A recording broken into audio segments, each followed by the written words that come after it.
Hello बच्चों। तो बच्चों क्या हाल चाल है आप लोगों के। आप लोगों की पढ़ाई हो सकता है बढ़िया चल रही होगी और उम्मीद करता हूँ बहुत बढ़िया चल रही होगी आप लोगों की पढ़ाई। तो हम लोग केमिकल बॉन्डिंग जो चैप्टर पढ़ रहे थे उसके अंदर ही आज हम लोग आगे बात करने वाले हैं। तो केमिस्ट्री के अंदर आप लोग जानते हो केमिकल बॉन्डिंग जो है बहुत एक इंपॉर्टेंट चैप्टर है, क्योंकि इसके एक एक टॉपिक जो होते हैं वो कहीं ना कहीं पर दूसरे चैप्टर्स के अंदर भी रिलेट करते हैं। ऐसा टॉपिक होता है आपका केमिकल बॉन्डिंग। तो केमिकल बॉन्डिंग के एक एक टॉपिक को आपको ध्यान से पढ़ना होता है। अब अभी तक हम लोग केमिकल बॉन्डिंग में हम लोग लुईस ऑक्टेट रूल पढ़ा है ना, फॉर्मल चार्ज निकालना सीखा, वीबीटी थ्योरी पढ़ी। तो ये सारी थ्योरीज पढ़ चुके हैं हम लोग केमिकल बॉन्डिंग में। अब केमिकल बॉन्डिंग के अंदर हम लोग आगे बढ़ते हैं, ठीक है ना। तो वीबीटी के बाद हम लोगों के पास एक इंपॉर्टेंट टॉपिक होता है और इस टॉपिक का नाम है हाइब्रिडाइजेशन। आपने टॉपिक का नाम सुन रखा होगा, हाइब्रिडाइजेशन। इंपॉर्टेंट टॉपिक होता है, यहां पर काम आएगा केमिकल बॉन्डिंग में। यहां के अलावा और भी बहुत सारी जगहों पर यह काम में आने वाला है, ठीक है ना। मतलब बहुत सारी जगहों पर मतलब अलग अलग चैप्टर्स में आपके काम में आएगा हाइब्रिडाइजेशन।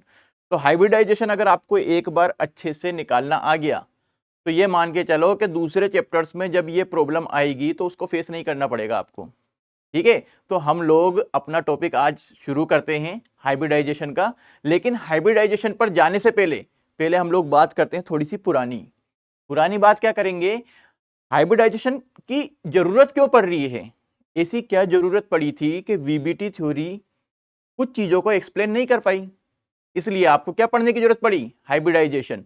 तो हम लोग उसकी बात करने वाले हैं, ठीक है। तो आज का टॉपिक शुरू करते हैं हम लोग पहले वीबीटी के कुछ कमियों से। होता क्या है कि हमने कुछ कंपाउंड्स देखे। वीबीटी थ्योरी क्या बता रही थी आपका, वीबीटी थ्योरी बताती है कि एटॉमिक ऑर्बिटल्स जो हैं वो आपस में कंबाइन होते हैं और कंबाइन होकर क्या बनाते हैं, बॉन्ड्स का फॉर्मेशन करते हैं।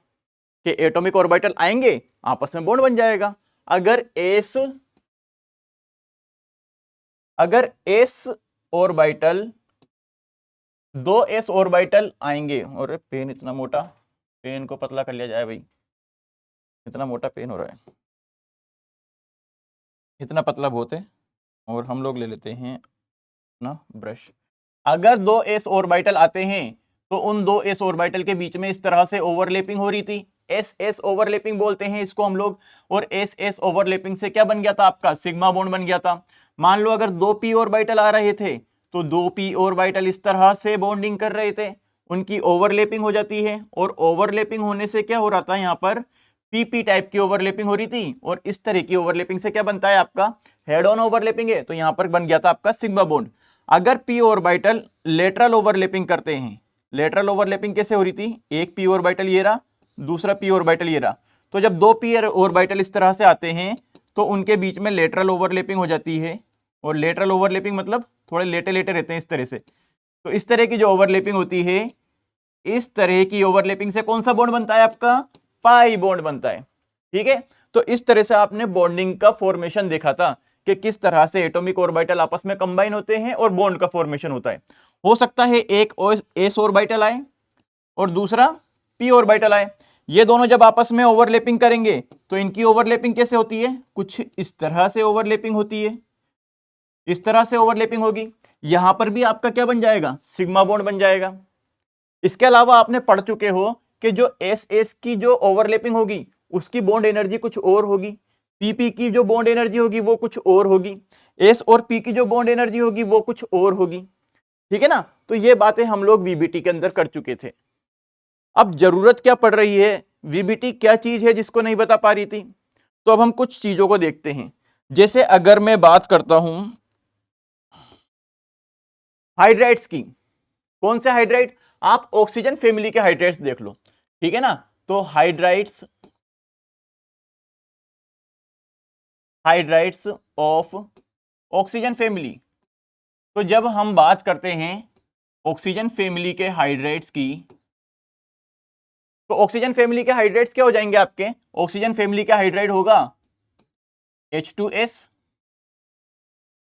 H2SE, H2TE, H2TE और H2O। H2O को मैंने नीचे लिख दिया अभी।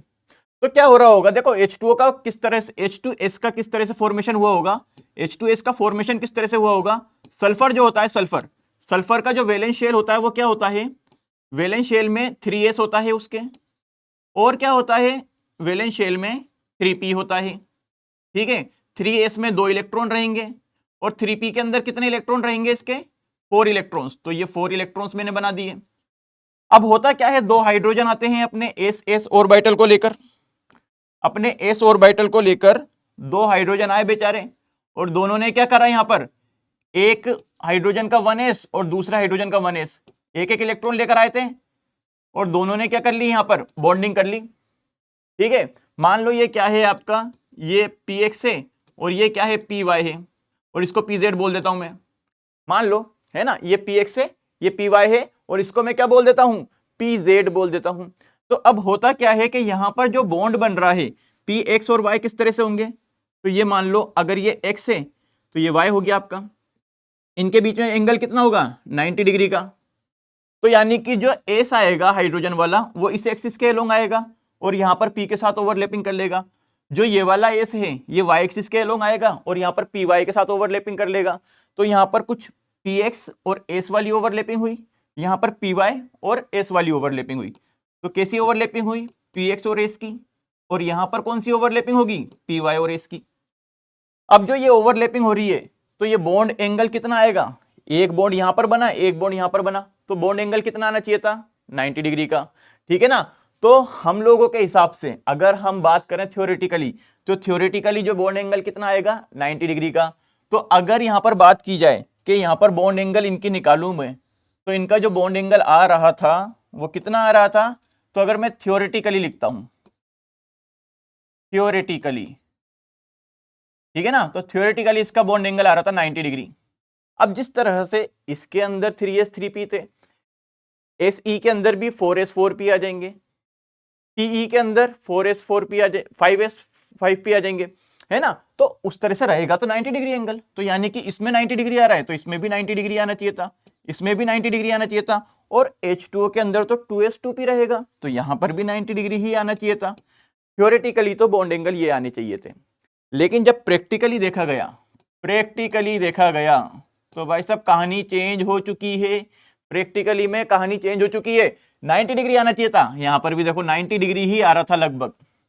यहां पर बात करें तो यहां भी कितना आ रहा था, लगभग 90 डिग्री ही आ रहा था। यहां पर बात की जाए तो यहां पर भी लगभग 90 डिग्री ही आ रहा था। तो भाई जब लगभग 90 डिग्री आ रहा है तो हम लोग बात क्यों कर रहे हैं इसकी। यहां पर एंगल कितना आ गया, यहां पर एंगल आया लगभग 104.5 डिग्री। तो H2O के अंदर जो बॉन्ड एंगल था वो कितना आ गया, 104.5 डिग्री। आना कितना चाहिए था, 90 डिग्री। तो इसका मतलब क्या हुआ, इसका मतलब क्या हुआ कि ये जो बॉन्ड बन रहा था H2O के अंदर, क्या ये सिर्फ इस तरह की ओवरलैपिंग से बन रहा होगा क्या। अगर इस तरह की ओवरलैपिंग होती तो एंगल 90 डिग्री का आना चाहिए था, लेकिन एंगल 90 डिग्री का नहीं आ रहा। समझ में आ रही है बात, ठीक है ना। तो इसको नहीं डिफाइन कर पाया तो इसके लिए एक नई थ्योरी की जरूरत पड़ी, ठीक है ना। इसके लिए एक नई थ्योरी की जरूरत पड़ी।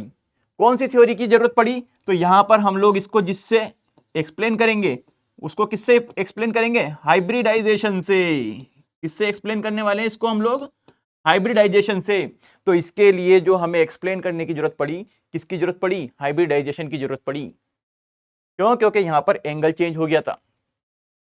इसी तरह से अगर आप बात करो नाइट्रोजन की, नाइट्रोजन के हाइड्राइड्स ले लो। अगर मैं बात करता हूं hydrides of nitrogen family, hydrides of nitrogen family, ठीक है।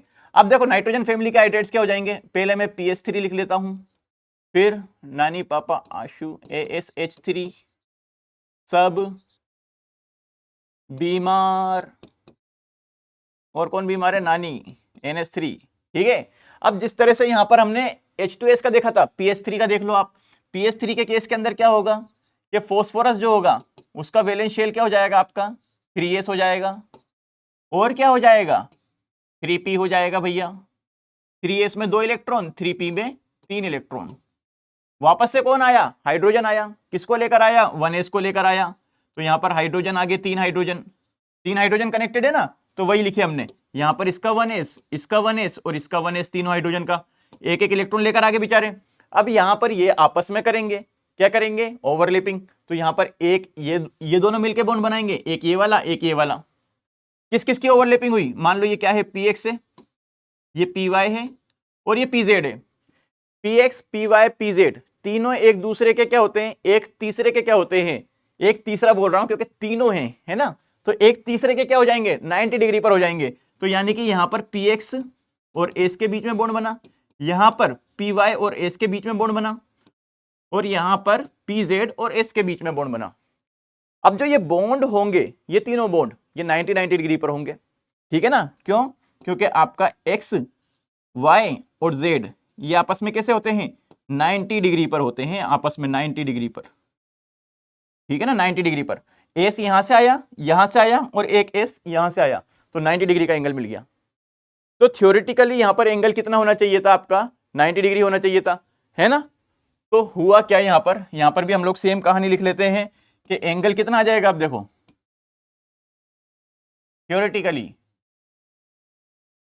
थ्योरेटिकली एंगल कितना आना चाहिए था, 90 डिग्री। और जिस तरह से यहां पर 90 डिग्री आ रहा है, तो यहां पर भी 90 डिग्री कर दो, यहां भी 90 डिग्री, यहां भी 90 डिग्री और यहां भी 90 डिग्री। प्रैक्टिकली बात करते हैं, प्रैक्टिकली क्या हो जाएगा, प्रैक्टिकली क्या होगा, प्रैक्टिकली यहां पर भी लगभग 90 डिग्री ही आता है, यहां भी लगभग 90 डिग्री आता है, यहां भी लगभग 90 डिग्री आता है। इसको छोड़ दिया, इसको भी लिख लो, यहां भी लगभग 90 डिग्री आता है। यहां पर जो बॉन्ड एंगल था वो कितना आता है, लगभग 107 डिग्री आता है। बताओ 107 डिग्री और 90 डिग्री में कितने का डिफरेंस है, 17 डिग्री का डिफरेंस है, 17 डिग्री का डिफरेंस। इसका मतलब यहां पर जो P और S की जो ओवरलैपिंग हो रही है वो VBT वाली ओवरलैपिंग नहीं हो रही, सिंपल ओवरलैपिंग। यहां पर कुछ दूसरी तरीके की ओवरलैपिंग हो रही है, और जो ये दूसरी तरीके की ओवरलैपिंग हो रही है इसका मतलब ही ये हुआ कि यहां पर क्या हो रहा है, एक नई चीज हो रही है जिसको हमें एक्सप्लेन करने की जरूरत पड़ रही है। और इसको किससे एक्सप्लेन करेंगे हम लोग, किससे एक्सप्लेन करेंगे, तो इसको एक्सप्लेन करने के लिए हमें किसकी जरूरत पड़ रही है, हाइब्रिडाइजेशन की। किसकी जरूरत पड़ी हमको, हाइब्रिडाइजेशन की, ठीक है ना। तो हम लोगों को एक नई थ्योरी पढ़नी है जिसको हम लोग क्या बोलते हैं, हाइब्रिडाइजेशन बोलते हैं। तो समझ में आ गया होगा आपको कि हाइब्रिडाइजेशन क्या है, ठीक है ना, क्यों जरूरत पड़ी, वीबीटी कुछ चीजों को एक्सप्लेन नहीं कर पा रही थी, तो इसलिए हम लोगों को हाइब्रिडाइजेशन की जरूरत पड़ी। एक और एग्जांपल देखो, आपने देखा CH4 मीथेन, बहुत इंपॉर्टेंट होता है ना, बार बार नाम सुना होगा आपने, मीथेन गैस, छोटी क्लासों से सुनते आ रहे हो, वही चीज है ये मीथेन, ठीक है ना। CH4 कैसा होता है, कार्बन कैसा होता है आपका, कार्बन का वैलेंस शेल क्या हो जाएगा आपका 2s2 और 2p2, ये 2s हो गया और ये क्या हो गया आपका 2p हो गया, ठीक है ना। अब 4 हाइड्रोजन आए थे तो इसने एक इलेक्ट्रॉन को यहां पर भेज दिया, ठीक है ना, तो ये आपकी ग्राउंड स्टेट होगी थी, ये ग्राउंड स्टेट होगी, और ये क्या होगी आपकी एक्साइटेड स्टेट, ठीक है। 4 हाइड्रोजन आए भाई, एक हाइड्रोजन अपना 1s लेकर आया, दूसरा हाइड्रोजन भी लाया, तीसरा भी और चौथा भी, तो चारों हाइड्रोजन इस तरह से आएंगे अपने 1s को लेकर, ठीक है ना। यहां पर मैं हाइड्रोजन लिख देता हूं बस, ये सब हाइड्रोजन को रिप्रेजेंट कर रहे हैं, चारों डिब्बे 4 हाइड्रोजन को रिप्रेजेंट कर रहे हैं। ये 1s है, ये भी 1s है, ये भी 1s है, ये भी 1s है, इसको मैं बोल देता हूं s, ये अपना 2s है, और ये अपना 2p है, इसको मैं बोल देता हूं ये px है, ये py है, ये pz है। अब जब यहां पर बॉन्डिंग हो रही थी तो बॉन्डिंग कैसे हुई होगी, बॉन्डिंग कैसे हुई होगी, देखो एक तो s और s की बॉन्डिंग हुई, 1s की और 2s की बॉन्डिंग हुई, एक किसकी हुई 1s की और px की हुई, 1s की और px की, फिर 1s की py की हुई, और 1s की और pz की। इस तरह से यहां पर क्या हो रही है आपके, इस तरह से क्या हो रही है आपकी बॉन्डिंग हो रही है ना, इस तरह से ओवरलैपिंग हुई होगी, हम यही मानकर चलेंगे कि इस तरह से ओवरलैपिंग हो रही है वीबीटी के अकॉर्डिंग। तो इस तरह की ओवरलैपिंग के अंदर अब अगर आपसे इसकी डायरेक्शन पूछी जाए कि इसकी डायरेक्शन क्या होगी, तो क्या एस की कोई डायरेक्शन होती है क्या, आप खुद बताओ, क्या एस की कभी आपने डायरेक्शन पढ़ी, एस तो नॉन डायरेक्शनल होता है, तो यानी कि इसकी जो डायरेक्शन होगी, इसकी जो डायरेक्शन होगी वो कैसी होगी, अनप्रेडिक्टेबल, कैसी होगी इसकी डायरेक्शन, अनप्रेडिक्टेबल होगी। इसकी डायरेक्शन जो होगी वो किस एक्सिस में होगी, px x एक्सिस के अलोंग होगी, इसकी डायरेक्शन जो होगी वो y एक्सिस के अलोंग, इसकी डायरेक्शन जो होगी वो जेड एक्सिस के अलोंग, यानी कि ये तीनों जो होंगे ये डायरेक्शनल नेचर के हैं, ये डायरेक्शनल नेचर के होंगे और ये कोई डायरेक्शन नहीं होगी। अच्छा, डायरेक्शन समझ में आया आपको, है ना, कि इसकी कोई डायरेक्शन नहीं है कि किस डायरेक्शन में बॉन्ड बन रहा होगा, इनकी कोई डायरेक्शन है, पर्टिकुलर डायरेक्शन में बॉन्ड बन रहा है। इसकी बॉन्ड एनर्जी की बात करते हैं। देखो यहां पर एस और एस के बीच में ओवरलैपिंग हो रही है, यहां पर एस और पी के बीच में ओवरलैपिंग हो रही है, यहां पर थोड़ा डायरेक्शन वाला कैरेक्टर है ना, तो इसका मतलब क्या हुआ, आपने पढ़ा होगा एस और पी की ओवरलैपिंग अच्छी होती है एस कंपेयर टू एस और एस की ओवरलैपिंग से। तो इसका मतलब क्या हुआ कि यहां पर एस पी है, यहां पर भी एस पी है, यहां पर भी एस पी है, p x p y p z की एनर्जी तो बराबर होती है। तो इसका मतलब क्या हुआ कि यहां पर इन तीनों की एनर्जी बराबर हो सकती है, ठीक है ना। तो मैं ऐसा लिख सकता हूं एस पी एक्स, इसकी एनर्जी बराबर होगी एस पी वाई के, और इसकी एनर्जी बराबर होगी एस पी जेड के। और एस और पी की ओवरलैपिंग ज्यादा अच्छी होती है s compare to s s की ओवरलैपिंग, यानी कि इसकी जो बॉन्ड स्ट्रेंथ होगी एस एस की वो इनके मुकाबले में कम होगी। यानी कि अगर बॉन्ड एनर्जी की बात की जाए तो बॉन्ड एनर्जी कुछ ऐसी आएगी, डायरेक्शनल नॉन डायरेक्शनल नेचर इनका आएगा। इस तरह से क्या आनी चाहिए थी आपको, CH4 मॉलिक्यूल की प्रॉपर्टीज पता लगानी थी। लेकिन जब इसको चेक किया गया मॉलिक्यूल को, तो जो हमने ये चीजें पढ़ी है ना, इसके उल्टी चीजें मिली हमको। इसकी उल्टी चीजें क्या मिली, क्या चीजें मिली हमको, कि जो ये सारे बॉन्ड्स थे इन सबकी एनर्जी क्या थी, बराबर थी। क्या था कि ऑल बॉन्ड्स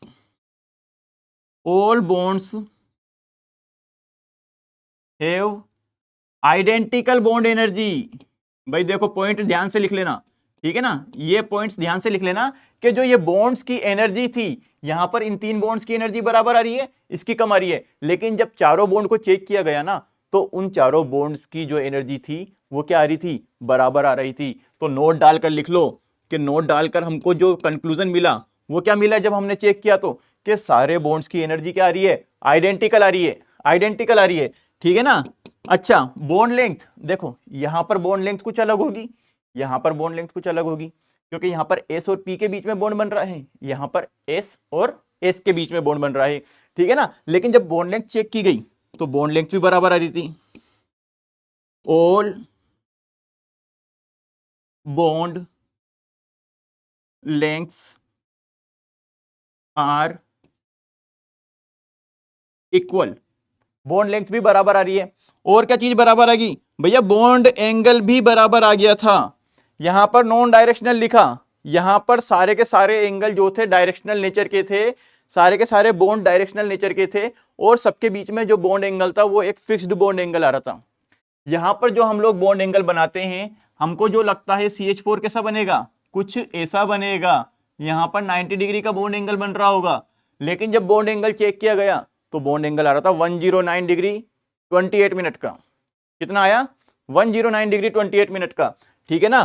तो यहां पर हम लिख देंगे all bonds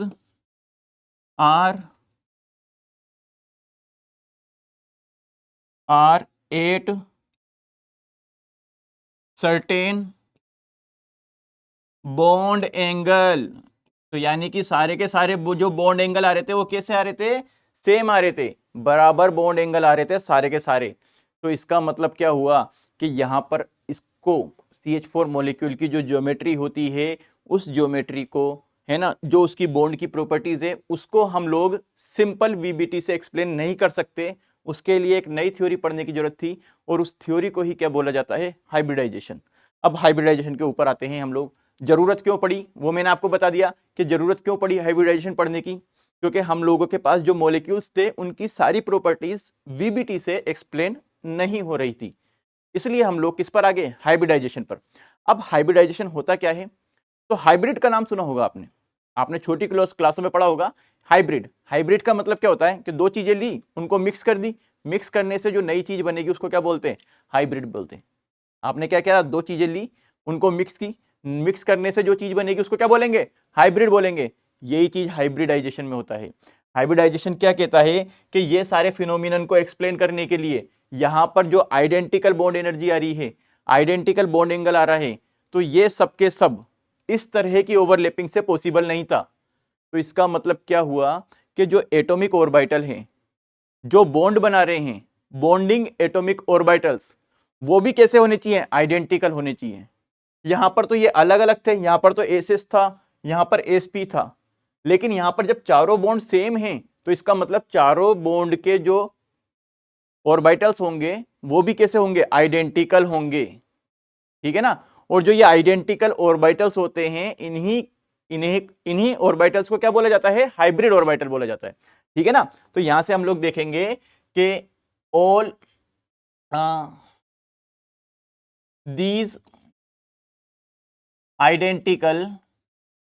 these identical bond energy, shape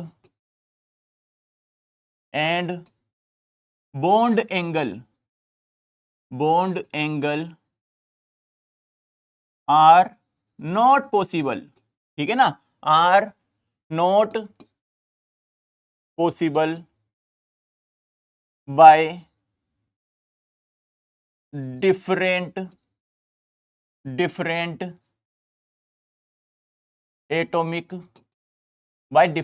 atomic orbital overlapping. है ना? ये लाइन समझ में आ गई होगी कि जो आइडेंटिकल बॉन्ड एनर्जी आ रही है, शेप आ रहा है, बॉन्ड एंगल आ रहा है, ये अलग अलग ऑर्बिटल्स की, एटॉमिक ऑर्बिटल की ओवरलैपिंग से पॉसिबल नहीं है। तो इसके लिए क्या होने चाहिए? आइडेंटिकल ऑर्बिटल्स होने चाहिए। है ना? For this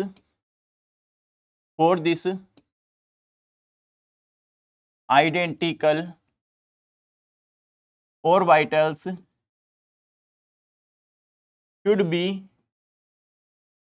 should be overlap for bond formation।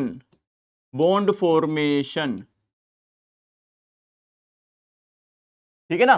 तो इस तरह से आइडेंटिकल ऑर्बिटल्स की ही ओवरलैपिंग होनी चाहिए बॉन्ड बनाने के लिए। और जो ये आइडेंटिकल ऑर्बिटल्स हैं, ये कैसे बनते हैं? जब एटॉमिक ऑर्बिटल्स आपस में कंबाइन होते हैं, तो वो आपस में कंबाइन होकर क्या बनाएंगे? नए ऑर्बिटल्स बनाएंगे, और उन ऑर्बिटल्स को बोला जाता है हाइब्रिड ऑर्बिटल्स, और इस फिनोमिनन को बोला जाता है hybridisation.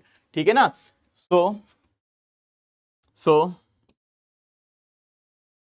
It is possible when atomic orbitals mix together to form identical orbitals which are known as, इन्हीं को क्या बोला जाता है? Hybrid orbital. which are known as hybrid orbitals. इन्हीं को क्या बोला जाएगा? Hybrid orbitals. And this phenomenon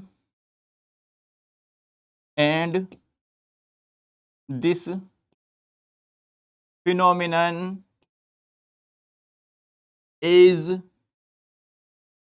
known as hybridisation.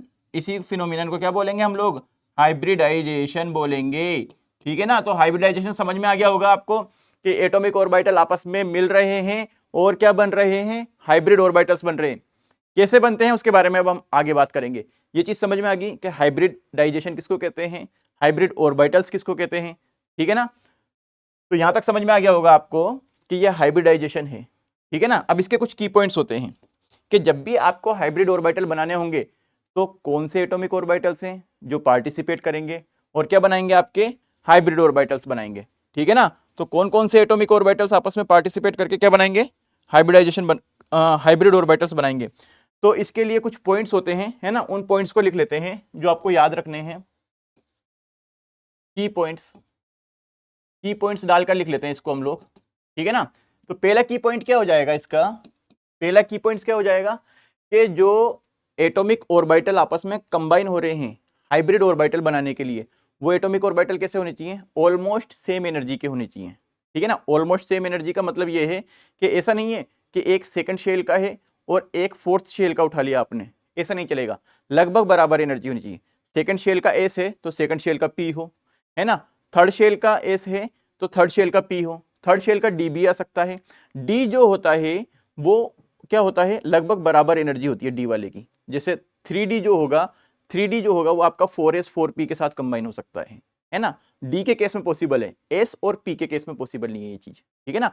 तो ऑलमोस्ट सेम एनर्जी के एटॉमिक ऑर्बिटल्स आपस में कंबाइन होते हैं, ठीक है ना। तो पहला पॉइंट लिख लेंगे हम लोग, almost same energy, almost same energy atomic orbitals, atomic orbitals combine to form hybrid orbitals, ठीक है ना। अब देखो, जो हाइब्रिडाइजेशन का कॉन्सेप्ट लग रहा है वो किसके ऊपर लगेगा, किसके ऊपर लगेगा। मान लो आपको कोई मॉलिक्यूल दे दिया, जैसे CH4 दे दिया, तो CH4 के अंदर कार्बन भी है और हाइड्रोजन भी है, तो आप हाइब्रिडाइजेशन जो लगा रहे हो वो कार्बन पे लगाओगे, हाइब्रिडाइजेशन पे लगाओगे, सॉरी हाइड्रोजन पे लगाओगे, तो किस पे लगेगा, कार्बन के ऊपर, जो सेंट्रल एटम होता है ना उसके ऊपर हाइब्रिडेशन लगाना है। तो हाइब्रिडेशन जो होता है वो सेंट्रल एटम का फिनोमिनन होता है, ठीक है ना। तो लिख लेंगे हम लोग इस पॉइंट को भी, hybridization, hybridization is a central atom,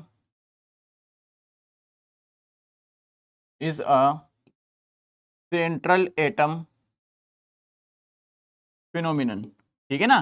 तो सेंट्रल एटम का फिनोमिनन है कौन, हाइब्रिडाइजेशन। आप लोगों को ऐसा नहीं है साइड एटमों के ऊपर आप उनमें एटॉमिक ऑर्बिटल मिक्स कर दो और बना दो हाइब्रिड ऑर्बिटल, नहीं, हम लोगों को कौन से एटॉमिक ऑर्बिटल मिक्स करने हैं, सिर्फ सेंट्रल एटम के करने हैं, ठीक है। थर्ड पॉइंट लिखो, जो हाइब्रिड ऑर्बिटल्स होते हैं वो डायरेक्शनल नेचर के होते हैं, ठीक है ना, वो डायरेक्शनल नेचर के होते हैं और उनकी डायरेक्शन कौन बताता है, बॉन्ड एंगल के हिसाब से डिसाइड करते हैं। लिख लो इसमें, हाइब्रिड ऑर्बिटल्स डायरेक्शन, डायरेक्शन जो होती है, direction, direction, direction decides by, decides by bond angle, मतलब बॉन्ड एंगल जो होगा ना वो बताएगा कि किस डायरेक्शन में हाइब्रिड ऑर्बिटल रहने वाले हैं। अब बॉन्ड और बॉन्ड एंगल क्या रहने वाला है तो उसके बारे में हम लोग आगे बात करेंगे, ठीक है ना। बॉन्ड एंगल कैसे रहेगा कि मान लो आइट साइड में क्या लग रहे हैं, आपके साइड एटम लग रहे हैं, तो साइड एटम के बीच में मिनिमम रिपल्शन रहे, है ना। साइड एटम इस तरह से अरेंज हो जाते हैं कि उनके बीच में रिपल्शन मिनिमम लगे, है ना। तो इस तरह से बॉन्ड एंगल डिसाइड होगा किसी भी मॉलिक्यूल के अंदर, ठीक है ना। तो hybrid orbitals direction decides by bond angle, bond angle, bond angle क्या बताता है कि साइड एटम कहां कहां पर लगेंगे सेंट्रल एटम के रिस्पेक्ट में। तो bond angle defines direction of, direction of surrounding atom, ठीक है। तो सराउंडिंग एटम की जो डायरेक्शन होगी वो किससे डिसाइड होगी, बॉन्ड एंगल से, सराउंडिंग एटम्स, ठीक है। तो यहां तक समझ में आ गया होगा आपको कि क्या क्या होने वाला है आपके हाइब्रिड ऑर्बिटल में, ठीक है ना। अब बात करते हैं, जैसे मान लो आपने हाइब्रिड ऑर्बिटल बना लिए, आपके हाइब्रिड ऑर्बिटल बन गए, अब उसका नाम क्या रहेगा। जैसे इनका तो एस था, पी था, डी था, हाइब्रिड ऑर्बिटल का क्या नाम रहने वाला है। तो उनका जो नाम होगा ना वो किसके ऊपर डिपेंड करेगा, उनका नाम डिपेंड करता है जो एटॉमिक ऑर्बिटल आपस में कंबाइन हो रहे ना, उसी बेसिस पर हम लोग किसका नाम देंगे, हाइब्रिड ऑर्बिटल्स का। जैसे अगर एक एस और एक पी मिला तो हाइब्रिड ऑर्बिटल का नाम क्या हो जाएगा, एसपी हो जाएगा। एक एस दो पी मिले तो हाइब्रिड ऑर्बिटल का नाम क्या हो जाएगा, sp2 हो जाएगा। sp3, sp3 हाइब्रिड ऑर्बिटल कौन से होते हैं, जिसमें एक एस और तीन पी रहेगा, इस तरह से, ठीक है ना। तो naming of, naming of hybrid orbital, naming of hybrid orbital is done by, done by participating, participating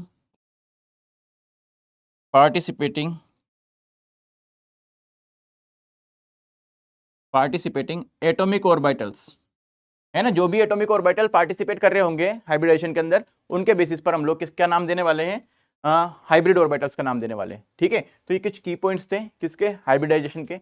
अब हाइब्रिडाइजेशन के ऊपर आते हैं हम लोग, है ना, कि हाइब्रिडाइजेशन कैसे करेंगे हम लोग।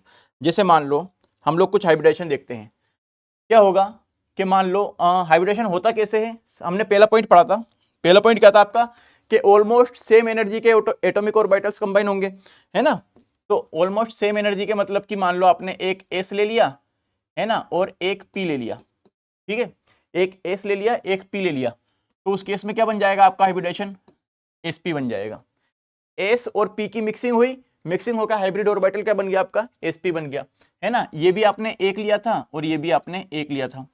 मान लो आपने एक एस लिया है और दो पी ऑर्बिटल ले लिए, और दो पी ऑर्बिटल ले लिए एक एस के साथ, तो आपकी हाइब्रिडेशन क्या हो जाएगा, sp2 हो जाएगा। ठीक है, sp2 हाइब्रिडेशन हो जाएगा। अगर आपने एक एस लिया है और इसके साथ अगर आप तीन पी ले लेते हो, तो हाइब्रिडाइजेशन हो जाता है आपका sp3। अच्छा, अब यहां पर एस और पी कैसे कंबाइन करने हैं? अगर आपने मान लो 2s लिया है तो इसके साथ 2p को कंबाइन करना है, ठीक है। तो यहां पर आपके क्या बन जाएगा, sp ही बनेगा, इसको 2sp नहीं बोलेंगे, इसको sp बोलेंगे बस, ठीक है ना। या आप कैसे ले सकते हो, मतलब आपको ns को कंबाइन करना है np के साथ, या आप कंबाइन कर सकते हो n-1d को ns के साथ और np के साथ। इस केस में आपका sp बनेगा हाइब्रिडाइजेशन, हाइब्रिड ऑर्बिटल का नाम क्या रहेगा, sp। यहां पर क्या रहेगा आपका हाइब्रिड ऑर्बिटल का नाम, dsp3, है ना। मान लो तीन ये मिला लिया आपने, एक ये लिया है एक ये लिया है, तो इसका नाम हो जाएगा dsp3। या फिर आप इसको कैसे ले सकते हो, ns ले सकते हो, np ले सकते हो और nd भी ले सकते हो। आपने एक d ले लिया, तीन p ले लिए और एक s ले लिया, तो भी क्या बन जाएगा, ये sp3d बन जाएगा। ये पॉसिबिलिटी पॉसिबल है आप लोगों के हाइब्रिडेशन के अंदर। अगर आपको एस लेना है तो पी भी same same principal quantum number का लेना पड़ेगा। डी के केस में आप इस तरह से देख सकते हो, डी सेम हो सकता है, एक कम वाला भी हो सकता है, ठीक है ना। तो ये याद रखना है आपको कि कौन से एटॉमिक ऑर्बिटल्स कंबाइन होंगे टू फॉर्म हाइब्रिड ऑर्बिटल, ठीक है। इस तरह से आप लोगों को क्या करनी है। अच्छा, आपका मन कर सकता है कि सर हम 2s 2p और 3s ले लें क्या, तो ये गलत हो जाएगा, ये गलत हो जाएगा। क्यों, क्योंकि यहां पर एनर्जी का डिफरेंस है, यहां पर एनर्जी का डिफरेंस ज्यादा है। हमने पहला पॉइंट क्या लिखा था, ऑलमोस्ट सेम एनर्जी के होने चाहिए, और यहां पर तो एनर्जी का डिफरेंस ज्यादा हो गया, है ना। More energy difference, more energy difference की वजह से यहां पर क्या होगा आपका, मोर एनर्जी डिफरेंस की वजह से क्या हो जाएगा, यहां पर ये हाइब्रिड ऑर्बिटल का फॉर्मेशन नहीं हो पाएगा। समझ में आ गई होगी। तो इस पॉइंट को नोट नोट डालकर लिख लो, नोट डालकर लिख लो इस पॉइंट को। पहला पॉइंट लिख लो आप, when when energy difference is more in atomic orbital, अगर एटॉमिक ऑर्बिटल में एनर्जी डिफरेंस ज्यादा होगा, then they will not mix to form hybrid orbital, वो हाइब्रिड ऑर्बिटल नहीं बनाएंगे, ठीक है ना। अगर एनर्जी डिफरेंस ज्यादा होगा तो हमें कैसे ऑर्बिटल्स लेने हैं, जहां पर एनर्जी डिफरेंस क्या हो, लगभग लगभग लगभग बराबर हो, ठीक है ना। अब जो हाइब्रिड ऑर्बिटल्स होते हैं, है ना, जो हाइब्रिड ऑर्बिटल्स होते हैं वो क्या होते हैं, 3D में अरेंज होते हैं, ठीक है ना। वो 3D में अरेंज रहेंगे। 3D में कैसे अरेंज रहेंगे, 3D में इस तरह से अरेंज रहते हैं कि जो उनके बीच में रिपल्शन है वो मिनिमम लगे, ठीक है ना। तो इसको हम लोग इसको भी पॉइंट डाल बना के लिख लेंगे कि hybrid orbitals are arranged in 3D space, in 3D space, ठीक है ना। 3D स्पेस में किस तरह से रहेंगे अरेंज, तो वो देख लेते हैं हम लोग। बॉन्ड एंगल ऐसे लिख लेते हैं, बॉन्ड एंगल लिख लो भाई, पॉइंट लिख लो ये वाला भी, bond angle decides by, bond angle जो होगा वो कैसे डिसाइड होगा आपका, decides by minimum repulsion, minimum repulsion possible, possible between, किसके बीच में, हाइब्रिड ऑर्बिटल्स के बीच में, इसके बीच में हाइब्रिड ऑर्बिटल्स के बीच में मिनिमम रिपल्शन हो, इस तरह से बॉन्ड एंगल डिसाइड होता है। जैसे मान लो आप लोगों के पास हाइब्रिडाइजेशन जो है उसके बारे में बात करते हैं, कौन कौन से एटॉमिक ऑर्बिटल आपस में कंबाइन हो रहे हैं और हाइब्रिड ऑर्बिटल्स बना रहे हैं, और उन हाइब्रिडाइजेशन का नाम क्या क्या होगा उसके बारे में बात करते हैं। एक बात और, एक पॉइंट और लिख लो, एक पॉइंट और लिख लो इसमें, जो नंबर ऑफ हाइब्रिड ऑर्बिटल होंगे ना, हम लोग बात तो कर रहे हैं कि एटॉमिक ऑर्बिटल मिक्स होंगे, हाइब्रिड ऑर्बिटल बनाएंगे, लेकिन कितने एटॉमिक ऑर्बिटल मिक्स होंगे, कितने हाइब्रिड ऑर्बिटल बनेंगे, इसके बारे में नहीं बात कर रहे। तो अगर आपने दो एटॉमिक ऑर्बिटल लिए और उनकी मिक्सिंग की, तो जो बनने वाले हाइब्रिड ऑर्बिटल होंगे वो भी दो ही होंगे, दोनों के नाम सेम होंगे, दोनों की एनर्जी बराबर होगी, दोनों आइडेंटिकल है पूरी तरह से, ठीक है ना। अगर आपने तीन एटॉमिक ऑर्बिटल लिए और तो बनने वाले हाइब्रिड ऑर्बिटल भी कितने होंगे, तीन हो जाएंगे, और उनके नाम एनर्जी सब बराबर होंगे, वो सब आइडेंटिकल होंगे आपस में, ठीक है ना। तो हम ऐसे लिख सकते हो, number of hybrid orbital, number of hybrid orbitals formed is equal to, is equal to number of atomic orbitals, number of atomic orbitals taking part, taking part in mixing, mixing मतलब मिक्सी में जो डाले हैं हमने atomic orbitals, तो जितने mixie में डालेंगे एटॉमिक ऑर्बिटल्स, मिक्सी उतने ही हाइब्रिड ऑर्बिटल देने वाली है आपको, और उनके नंबर्स क्या होंगे, बराबर होंगे, ठीक है ना। तो अब बात करते हैं आगे, आगे क्या बात करेंगे हम लोग, हाइब्रिडेशन की बात कर लेंगे। तो हम लोग यहाँ पर लिखते हैं एटॉमिक ऑर्बिटल, एओ का मतलब एटॉमिक ऑर्बिटल, ठीक है ना। तो एटॉमिक ऑर्बिटल्स कौन कौन से कंबाइन हो रहे हैं, और यहाँ पर लिखेंगे कि उससे जो बनने वाले हाइब्रिड हाइब्रिड ऑर्बिटल्स होंगे, है ना, वो कौन से होंगे। तो यहाँ पर मैं हाइब्रिडाइजेशन लिख देता हूँ सीधा सीधा सा। तो जब एक एस और एक पी मिलता है, ठीक है ना, एक एस और एक पी मिलेगा, तो उस केस में हाइब्रिडाइजेशन क्या हो जाएगा आपका, उस केस में हाइब्रिडाइजेशन हो जाएगा एसपी, ठीक है ना। और यहां पर जो बॉन्ड एंगल होगा, बॉन्ड एंगल जो होगा, वो बॉन्ड एंगल कितना हो जाएगा आपका, 180 डिग्री का, ठीक है ना, 180 डिग्री का हो जाएगा आपको। एसपी हाइब्रिडाइजेशन है, कैसे बना, एक एस और एक पी ऑर्बिटल मिला और उससे एसपी बना, बॉन्ड एंगल कितना आएगा, 180 डिग्री का, इसको ऐसे ही याद रखना है आपको, ठीक है ना। अच्छा पी कौन सा लेना है सर, पी एक्स लें, पी वाई लें, पी जेड लें, तो पी कुछ भी हो सकता है ना, P can be S plus P x हो सकता है, यहाँ पर एस प्लस पी वाई हो सकता है, एस प्लस पी जेड हो सकता है, तो आप किसी को भी ले सकते हो, ठीक है ना, किसी को भी ले सकते हो, p x p y p z किसी को भी ले लोगे आप। अगर बात करता हूं मैं, एक एस मिलता है प्लस दो पी मिलते हैं, ठीक है ना, दो पी मिलते हैं, तो उस केस में कैसे होगा, तो उस केस में क्या होगा, जो हाइब्रिडेशन होगा वो क्या हो जाएगा, sp2 हो जाएगा, sp2। पी कौन कौन से होंगे, तो मैं इसको यहां पर सिंपल 2p लिख देता हूं, पहले दो पी ऑर्बिटल मिले, दो पी ऑर्बिटल। अब इसको कैसे कैसे लिख सकते हो आप, यहां पर लिख सकते हो, या तो हो सकता है ये पी एक्स और पी वाई हो सकता है, या S plus P x plus p Z हो सकता है, या एस प्लस पी एक्स हो गया ना, p y p z, p y plus p z भी हो सकता है, ठीक है ना। तो इनमें से कोई सा भी कॉम्बिनेशन पॉसिबल है sp2 के अंदर, ठीक है। तो ये sp2 हो गया। यहां पर जो बॉन्ड एंगल होगा, बॉन्ड एंगल आएगा आपका 120 डिग्री का।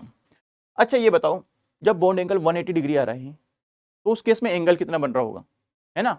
sp का मतलब ये हो गया कि यहां पर जो ज्योमेट्री है, ज्योमेट्री जो है वो ज्योमेट्री क्या हो जाएगी आपकी, लीनियर, ठीक है ना, क्योंकि देखो एसपी कब पॉसिबल है, सॉरी 180 डिग्री कब पॉसिबल है, इस तरह से 180 डिग्री पॉसिबल है, तो मतलब हमेशा शेप कैसा रहने वाला है यहाँ पर, लीनियर रहने वाला है, ठीक है ना, लीनियर।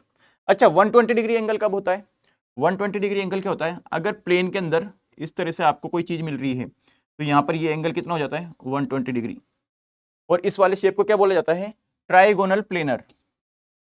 क्या बोलते हो आप इस शेप को, ट्राइगोनल और प्लेनर, ठीक है ना, तो इसका नाम हो जाएगा ट्राइगोनल प्लेनर। sp2 समझ में आ गया। बात करते हैं sp3 की, एक s और 3 p मिले तो क्या बन जाएगा, हाइब्रिड ऑर्बिटल का नाम होगा sp3। अच्छा एक s और 3 p मिलने से कितने हाइब्रिड ऑर्बिटल बनेंगे, कितने हाइब्रिड ऑर्बिटल बनेंगे, मैंने क्या बताया, जितने एटॉमिक ऑर्बिटल मिलते हैं उतने ही हाइब्रिड ऑर्बिटल बनते हैं। एक s मिला 3 p मिले, यानी कि टोटल जो ऑर्बिटल मिले एटॉमिक ऑर्बिटल वो 4 थे, ठीक है ना, एक s और 3 p, टोटल 4 एटॉमिक ऑर्बिटल हैं, तो इसका मतलब जो बनने वाले हाइब्रिड ऑर्बिटल है ना वो भी कितने होंगे 4, और उन 4 हाइब्रिड ऑर्बिटल्स का नाम, इसका नाम भी sp3, इसका नाम भी sp3, इस वाले का भी नाम भी sp3 और इस वाले का नाम भी sp3, सबकी बॉन्ड एनर्जी बराबर है ना, सबके जो बॉन्ड एंगल होंगे एक दूसरे के साथ वो भी बराबर है ना, इस तरह से होता है ये, तो sp3 हो गया। अच्छा यहाँ पर p कौन कौन से लेने हैं सर, तो p आप कुछ भी ले सकते हो, px ले सकते हो, मतलब यहाँ पर एक ही पॉसिबिलिटी आएगी px py pz, क्योंकि तीनों ही एक साथ आ गए, अब s प्लस px भी आएगा, py भी आएगा और pz भी आएगा, ठीक है ना। अच्छा यहाँ पर जो मिनिमम एंगल रहेगा जिससे रिपल्शन रहे, तो मिनिमम ऐसा एंगल बनाएंगे हम लोग जिससे रिपल्शन मिनिमम रहे, ऐसा एंगल बनाएंगे, तो यहाँ पर जो एंगल निकल कर आता है वो आता है 109 डिग्री और 28 मिनट का, ठीक है ना, इसको बोलते हैं 109 डिग्री 28 मिनट। अच्छा यहाँ पर जो शेप बनता है वो कैसा बनता है, ये आपका 3D शेप है, 3D शेप है, ठीक है ना, ये ट्राइंगल नहीं है, मतलब ये ट्राइंगल नहीं है, इसको थोड़ा सा मैंने इधर बना दिया, ये इससे बना दिया मैंने इसको, ये इसको मैं प्लेन से बाहर निकाल दिया मैंने इसको थोड़ा सा, ठीक है। अब यहाँ पर जो एंगल बन रहा होगा ये एंगल कितना होगा आपका, ये होगा 109 डिग्री 28 मिनट का। यहाँ पर जितने भी एंगल हैं सब कितने हैं आपके 109 डिग्री 28 मिनट के एंगल है, और इसका नाम क्या बोलते हैं हम लोग, इसका नाम होता है आपका टेट्राहेड्रल। क्या नाम हो जाएगा, टेट्राहेड्रल नाम हो जाएगा इसका। समझ में आ गई होगी बात, sp3 तक समझ में आ गया। आगे बात करते हैं चलो, ठीक है ना, तो ये आपके हाइब्रिडेशन कौन कौन सा हो गया, sp sp2 sp3। आगे चलते हैं, मान लो एक s मिलता है, 3 p मिलते हैं और एक d मिलता है, तो उस केस में इसका नाम क्या हो जाता है, तो इसका नाम क्या हो जाता है, ये एटॉमिक ऑर्बिटल है, हाइब्रिडाइजेशन क्या हो जाएगा आपका sp3d, ठीक है ना, sp3d। यहां पर p कौन से आ जाएंगे, तो एक तो s रहेगा, p कौन कौन सा रहेगा, px वाला, py वाला, pz वाला, z कौन सा लेना है, z कौन सा लेना है, तो यहां पर जो z आता है वो dz स्क्वायर आता है, वो कौन सा आएगा dz स्क्वायर। इसके बारे में बात करेंगे कि dz स्क्वायर ही क्यों लिया, d के अंदर 5 एटॉमिक ऑर्बिटल होते हैं, है ना, dxy dyz dzx dx square y square and dz square, ठीक है ना, हमने dz स्क्वायर क्यों लिया उसके बारे में बात करते हैं। इसका जो शेप होता है ना वो कुछ कैसा होता है, शेप इस तरह का शेप होता है। ये क्या बन गया, ट्राइगोनल प्लेनर, जो भी हमने बनाया था, कितना एंगल आ रहा था इसमें 120 डिग्री का एंगल आ रहा था, ठीक है ना। अब ये ट्राइगोनल प्लेनर स्ट्रक्चर बन गई, ठीक है ना। अब एक इसके ऊपर बॉन्ड और एक इसके नीचे बॉन्ड, ठीक है ना, इस तरह से, तो 2 बॉन्ड होते हैं, मतलब ऊपर वाला बॉन्ड जो है वो इस ट्राइगोनल से क्या बना लिया, पिरामिड बना लिया, यूं करके यूं चला गया, यूं चला गया, यूं चला गया। इसी तरह से नीचे वाला जो है वो इस तरह से पिरामिड बना लिया, तो जब पिरामिड बन गया तो यानी कि ट्राइगोनल बाई पिरामिडल, एक पिरामिड ऊपर एक पिरामिड नीचे, ठीक है ना। तो इस शेप को क्या बोला जाता है, यहां पर एक ऊपर बॉन्ड आएगा एक बॉन्ड नीचे आएगा, तो इसको बोलते हैं ट्राइगोनल बाई पिरामिडल, ये इसका नाम हो जाएगा ट्राइगोनल बाई पिरामिडल। ये वाला एंगल 120 डिग्री का था, ये वाला एंगल जो रहेगा ये कितना रहेगा 90 डिग्री का, ठीक है। इसको मैं अलग पेन से कर देता हूं इसको ड्रॉ, हाँ ये हो गया आपका, ये ट्राइगोनल प्लेनर स्ट्रक्चर होगी, और ये यहां से इस तरह से हो गया, ठीक है ना, ये ट्राइगोनल प्लेनर स्ट्रक्चर है और यहां से ये पिरामिड बन रहा है। अब यहां पर अगर मैं बात करूं तो देखो ये जो है ये वाले बॉन्ड, ये कौन सा प्लेन हो गया आपका जिसमें ट्राइगोनल प्लेनर बन रहा है, तो इसको मैं एक्स वाई प्लेन बोल देता हूं, ये किस में हो जाएगा आपका एक्स वाई प्लेन के अंदर हो जाएगा। अगर ये एक्स वाई प्लेन के अंदर है एक्स वाई प्लेन के अंदर है, तो एक्स वाई प्लेन में कौन कौन से ऑर्बिटल आ सकते हैं, पी एक्स आएगा, पी वाई आएगा, है ना, एस भी आ जाएगा। तो यानी कि ये क्या हो गया आपका, ये वाला जो हो गया, यहाँ पर कौन सा आ गया आपके, पी एक्स आ गया, पी वाई आ गया, ठीक है ना, और एस भी आ जाएगा इसी के अंदर, ठीक है। अब बचा पी जेड, तो पी जेड कहाँ जाएगा, अगर ये एक्स वाई प्लेन है तो पी जेड जो रहेगा वो क्या रहेगा, इसके परपेंडिकुलर रहेगा। तो यानी कि ये ऊपर वाला बॉन्ड जो है ये परपेंडिकुलर है, तो यानी कि यहाँ पर क्या रहेगा, एक तो पी जेड रहेगा और एक बॉन्ड क्या रहेगा आपका, डी जेड स्क्वायर, क्योंकि जेड ही जो है वो एक्स वाई प्लेन के परपेंडिकुलर हो सकता है, इसलिए हम लोगों ने यहाँ पर डी जेड स्क्वायर लिया है। समझ में आ गया होगा आपको। बॉन्ड एंगल याद रखने हैं, ये 120 डिग्री के हैं तीनों बॉन्ड एंगल, ट्राइगोनल प्लेनर वाले। ऊपर नीचे वाले कितने हैं, 90 डिग्री के। इन वाले बॉन्ड्स को क्या बोला जाता है, इन बॉन्ड्स का नाम होता है इक्विटोरियल बॉन्ड्स। इन बॉन्ड्स को बोला जाता है इक्विटोरियल बॉन्ड्स। और ये वाले बॉन्ड्स जो होते हैं पीजेड और डीजेड स्क्वायर वाले, इनको बोला जाता है, मैं ऊपर से पीजेड को हटाकर नीचे ही लिख देता हूं उसको, ठीक है ना, ये पीजेड और प्लस पीजेड इससे बने, ये इनको बोला जाता है एक्सियल बॉन्ड, ठीक है ना। तो ये एक्सियल बॉन्ड है, ये इक्विटोरियल बॉन्ड है, इन बॉन्ड्स के नाम याद रहने चाहिए। इसके ऊपर जो क्वेश्चन बनता है उसके बारे में हम आगे बात करेंगे, ठीक है। तो ये sp3d हो गया। इसके अलावा क्या पॉसिबल है, एक एस, पेन चेंज कर लो भाई, कलर चेंज कर लेते हैं, जिस पे चल रहे थे हम लोग। एक एस मिलता है, 3p मिलते हैं और 2d मिल गए, ठीक है ना। एक एस 3p 2d मिल गए, यानी कि क्या हो गया यहाँ पर, एक एस मिलेगा प्लस p के तीनों मिल जाएंगे प्लस d के 2 मिलेंगे। अब एक ले लेते हैं हम लोग d x square y square और एक ले लेंगे डी जेड स्क्वायर, ठीक है। हाइब्रिडाइजेशन जो मिला वो क्या मिलेगा, sp3d2, ठीक है ना, sp3d2। शेप जो बनेगा उसके बारे में बात करते हैं। शेप क्या बनेगा आपकी बार, थोड़ा सा नीचे बना देता हूं मैं शेप। देखो यहां पर अब शेप जो बनेगा वो इस तरह से बनता है, इस तरह से। ये स्क्वायर प्लेनर ज्योमेट्री है ना, स्क्वायर प्लेनर ज्योमेट्री है। इसको मैं एक्स वाई एक्सिस बोलता हूं, तो एक इसके ऊपर है, एक इसके नीचे है, ठीक है ना। ये स्क्वायर प्लेनर है, एक इसके ऊपर, ऊपर कौन रहेगा, अगर ये एक्स वाई प्लेन है तो ऊपर जेड रहेगा, नीचे भी जेड रहेगा, तो ऊपर वाला पी जेड, नीचे वाला डी जेड स्क्वायर, ठीक है, ऐसे बोल सकते हैं आप, है ना। बाकी वो सब कॉमन हो चुका है, वहां पर सब चीजें कॉमन हो चुकी है, तो हम लोग अलग से नाम नहीं दे रहे कि ऊपर वाला पी जेड है नीचे वाला डी जेड स्क्वायर है, नहीं, वो भी sp3d2 है, ये भी sp3d2 है ना, वो बता रहे हैं हम लोग बस, ठीक है। तो यहाँ पर ये एक्स वाई प्लेन हो गया आपका, और ये एक ऊपर और एक पिरामिड, तो स्क्वायर के ऊपर पिरामिड, नीचे पिरामिड, यानी कि स्क्वायर बाई पिरामिडल। इसका नाम क्या हो जाएगा आपका, स्क्वायर बाई पिरामिडल, ये नाम हो जाएगा इसका, स्क्वायर बाई पिरामिडल, ठीक है। अच्छा, इसके अंदर भी देखो, इसके अंदर कोई एक्सियल और इक्विटोरियल नहीं होता, सारे बॉन्ड्स जो हैं आइडेंटिकल हैं। जब आप इसको 3D में देखोगे ना तो आपको क्लियर हो जाएगा कि सारे बॉन्ड्स जो हैं आइडेंटिकल हैं।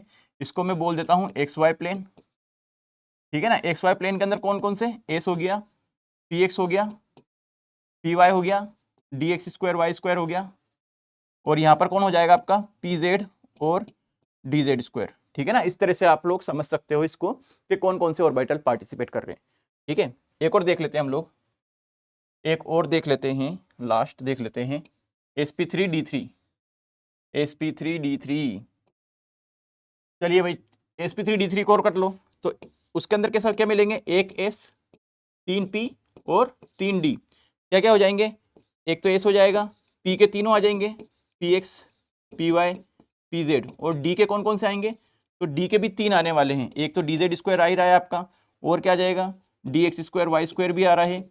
अब देखो, अब जो बॉन्ड बनेंगे ना वो एक्स वाई प्लेन के अंदर ही बनने वाला है, तो हम लोग एक और ले लेंगे एक्स वाई प्लेन का, कौन सा हो सकता है, डी वाला, डी एक्स वाई होगा।